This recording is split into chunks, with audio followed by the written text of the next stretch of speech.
우리 한 절씩 교독하시고 마지막 절 23절은 함께 읽습니다. 제가 먼저 15절을 읽겠습니다. 그런즉 어찌하리요? 우리가 법 아래에 있지 아니하고 은혜 아래에 있으니 죄를 지으리요? 그럴 수 없느니라. 너희 자신을 종으로 내주어 누구에게 순종하든지 그 순종함을 받는 자의 종이 되는 줄을 너희가 알지 못하느냐? 혹은 죄의 종으로 사망에 이르고 혹은 순종의 종으로 의에 이르느니라. 하나님께 감사하리로다. 너희가 본래 죄의 종이더니 너희에게 전하여 준 바 교훈의 본을 마음으로 순종하여 죄로부터 해방되어 의에게 종이 되었느니라. 너희 육신이 연약함으로 내가 사람의 예대로 말하노니 전에 너희가 너희 지체를 부정과 불법에 내주어 불법에 이른 것 같이 이제는 너희 지체를 의에게 종으로 내주어 거룩함에 이르라. 너희가 죄의 종이 되었을 때에는 의에 대하여 자유로웠느니라. 너희가 그때 무슨 열매를 얻었느냐? 이제는 너희가 그 일을 부끄러워하나니 이는 그 마지막이 사망이니라. 그러나 이제는 너희가 죄로부터 해방되고 하나님께 종이 되어 거룩함에 이르는 열매를 맺었으니 그 마지막은 영생이라. 함께 읽습니다. 죄의 삭은 사망이요 하나님의 은혜는 그리스도 예수 우리 주 안에 있는 영생이니라. 아멘. 네, 우리가 계속해서 로마서 말씀을 묵상합니다. 우리가 어제 묵상하기 시작한 로마서 6장에서 8장까지의 말씀은 그리스도의 능력 안에서 어떻게 우리가 죄를 이겨낼 수 있는가에 대한 그러한 삶의 방법들에 대해서 증거하고 있습니다. 그리고 어제 본문 14절까지의 말씀을 통해 우리의 영적 실체가 어떻게 변화됐는가, 우리 영적인 신분이 어떻게 변화되었는가에 대해서 함께 나누었어요.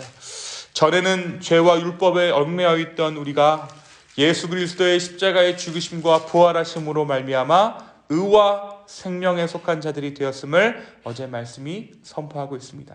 그래서 우리는 이제 이 새로운 영적인 신분에 맞추어 우리의 삶을 주님 앞에 드려야 한다. 의의 병기로 주 앞에 드려야 함을 바울이 역설했죠.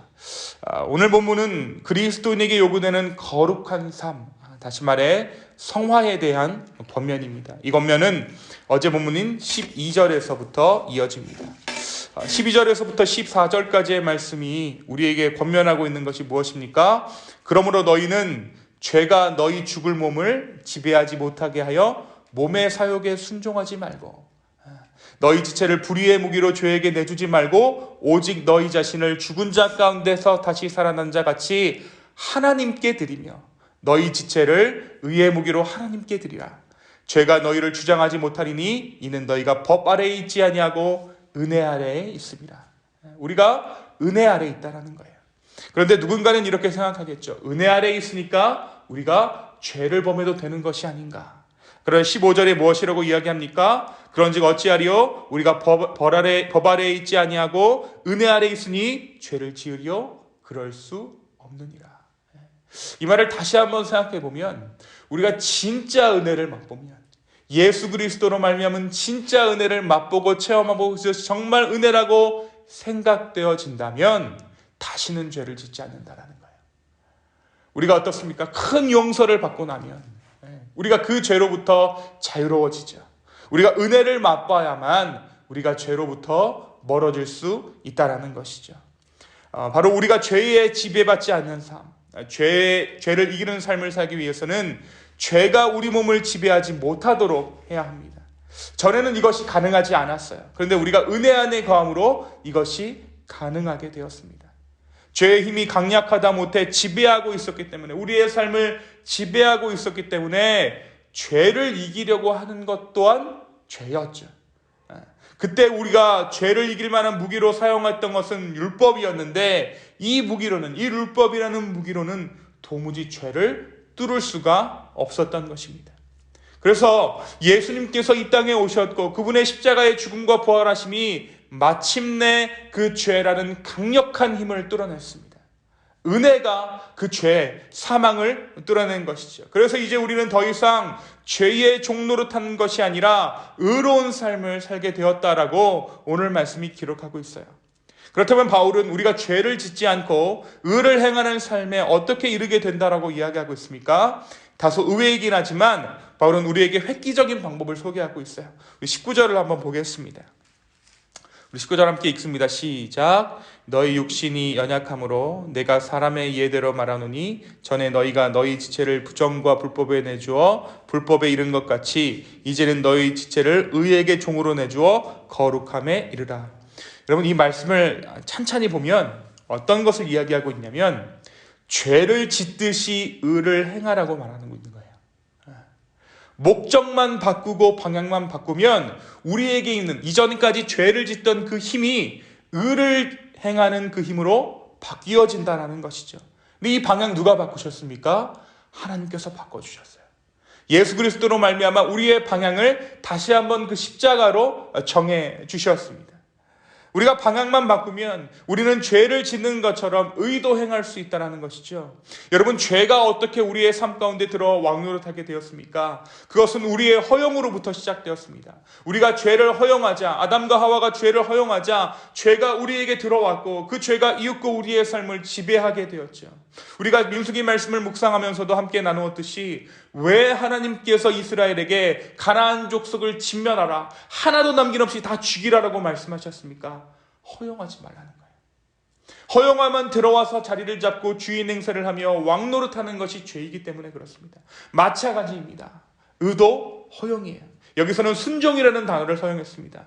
의로움의 자리를 내주는 것이죠. 의로운 행동 가운데, 의로운 행실 가운데 우리의 삶을 내어주고 순종하는 것이 삶의 순간순간에서 우리가 의를 행할 수 있는 비결입니다. 삶의 순간순간에 의를 행할 수 있도록 여지를 내어주는 것이죠. 나는 원래 죄인이야, 이 끝은 또 실패일 거야 하며 의로움을 원천 봉쇄하는 것이 아니라 의에 대한 가능성을 열어주고 이 마지막이 영생임을 믿어 기회가 될 때마다 의로움을 행하라고 오늘 말씀은 이야기하고 있습니다. 그래서 21절에 죄의 마지막이 사망이고 22절에서 의로움의 마지막이 영생이라고 말하고 있는 거예요. 이 말이 뭐냐면 내 삶 가운데 어차피 내가 이것을 행하는 것도 나의 의야 또는 나의 죄가 될 것이야 라는 생각을 버리라는 것입니다. 마지막이 영생이라는 것이죠. 우리가 얼마든지 의로움을 행할 수 있고 얼마든지 순종함으로 주님의 영광에 이르를 수 있다라고, 이제 그 목적과 방향과 최종 목적지가 바뀌었다라고 바울이 역설하고 있는 것입니다. 어차피 죄야, 나는 죄인이야, 이것이 아니라 나도 의로움을 행할 수 있다. 바울에 따르면 누구든 무언가를 의지하고 섬깁니다. 여러분, 중립지대는 없습니다. 법 아래 살든지 은혜 아래 살든지 선택해야 합니다. 은혜 아래 들어왔다는 것은 죄의 지배 아래서 벗어났다는 뜻이죠. 더는 죄의 권세가 요구하는 바를 들어줄 필요가 없다라는 것입니다. 물론 그렇게 우리가 죄를 선택할 수 있겠지만 그 결과가 사망이라는 것도 우리가 알아야 합니다. 그리스도께서 주신 자유는 죄를 마음대로 지어도 되는 자유가 아니라 죄를 짓지 않아도 되는 자유입니다. 그 자유를 사용하지 않는 책임은 각자가 져야 하겠죠. 사랑하는 성도 여러분, 오늘 말씀이 우리에게 무엇을 말해주고 있을까요?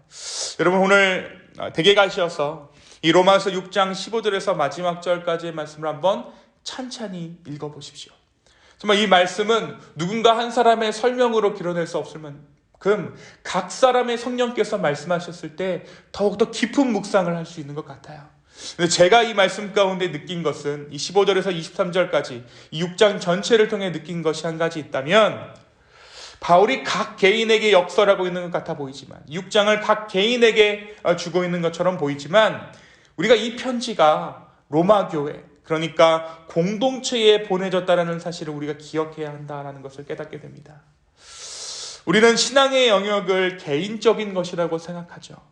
지극히 개인적인 성향을 띠기 때문에 내 신앙을 오픈하면 내 신앙에 대해서 누군가가 판단하고 또 평가받는 것 같아서 진짜 개인적인 것은 우리가 오픈하기 싫어합니다. 그런데 오늘 말씀은 역설적으로 이 죄를 이길 수 있는 것은 공동체의 힘이 유일하다라고 말하고 있는 거예요. 그러니까 죄를 이길 때 서로가 서로를 도와줘야 된다는 것이죠. 합력하여 선을 이루어야 한다는 것입니다. 오늘도 수많은 성도들이 로마서를 읽습니다. 그런데 이 말씀을 개인적인 말씀으로만 받다 보니까 죄를 이길 만한 힘이 떨어져요. 이 말씀 읽고 은혜 받고 그래 이제 내 삶 가운데 나 혼자 이 말씀 적용해 봐야지라고 생각하면 우리가 다시 죄 가운데 무릎 꿇게 된다라는 것입니다. 여러분, 이 말씀을 개인적인 말씀으로 받다 보니까 죄를 이길 만한 힘이 떨어지게 되는 것이죠. 사단은 바로 그 점을 노리고 있는 것이에요.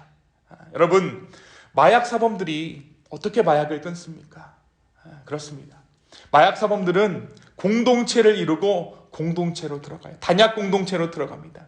혼자서 싸울 수 없고 혼자만의 의지로는 도저히 마약의 유혹을 벗어날 수 없기 때문이에요. 마찬가지예요, 여러분. 죄를 어떻게 이깁니까? 공동체가 서로 도와주어야 합니다. 그래서 히브리서 기자는 믿는 자들에게 모이기를 힘쓰라라고 권면하고 있는 것이지요.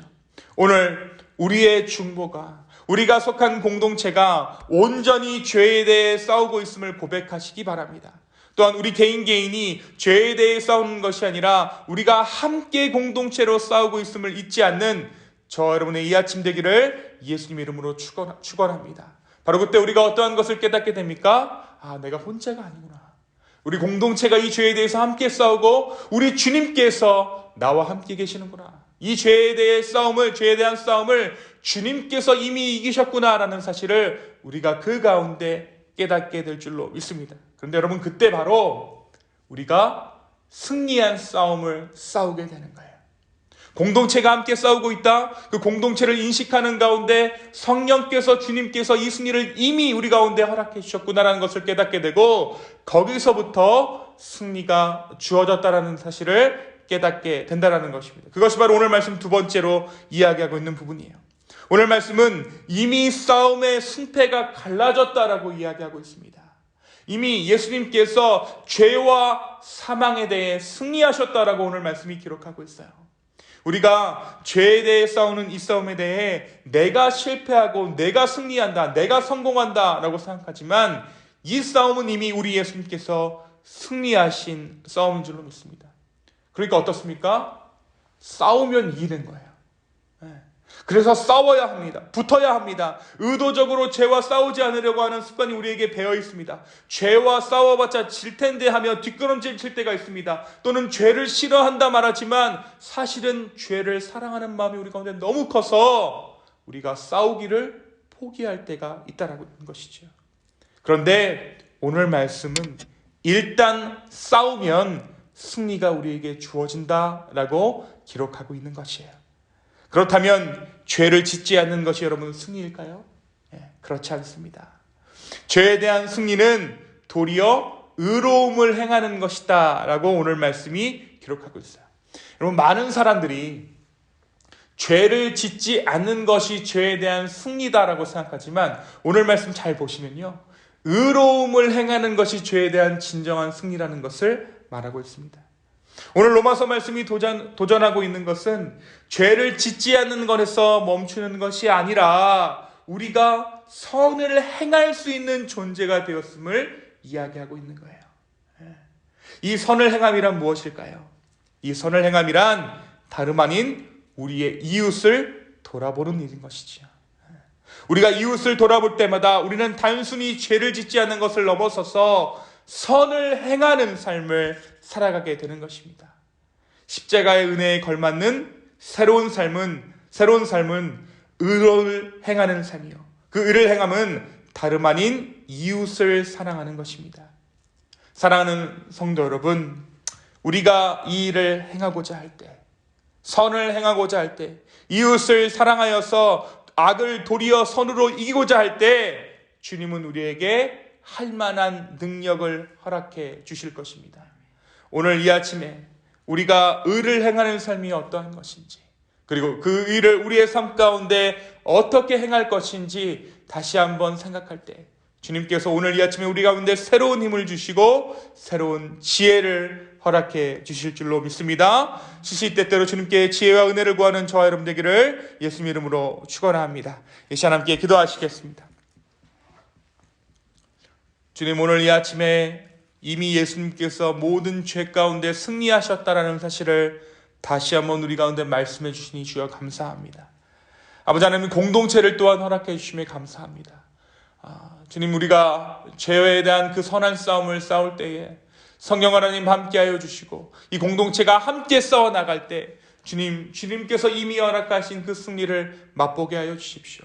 또한 우리가 죄를 더 이상 짓지 않는 것으로 만족하는 것이 아니라 도리어 의를 행하며 도리어 선을 행할 줄 아는 우리 모두 되게 하여 주시옵소서. 이 모든 것의 마지막이 사망이 아니요 영생임을 믿사오니 주여 오늘 우리 믿음의 싸움을 싸워가는 치들 가운데 함께하여 주시고 승리를 허락하여 주시옵소서. 감사합니다. 이 모든 말씀 살아서 역사하시는 예수님의 이름으로 기도하였습니다. 아멘.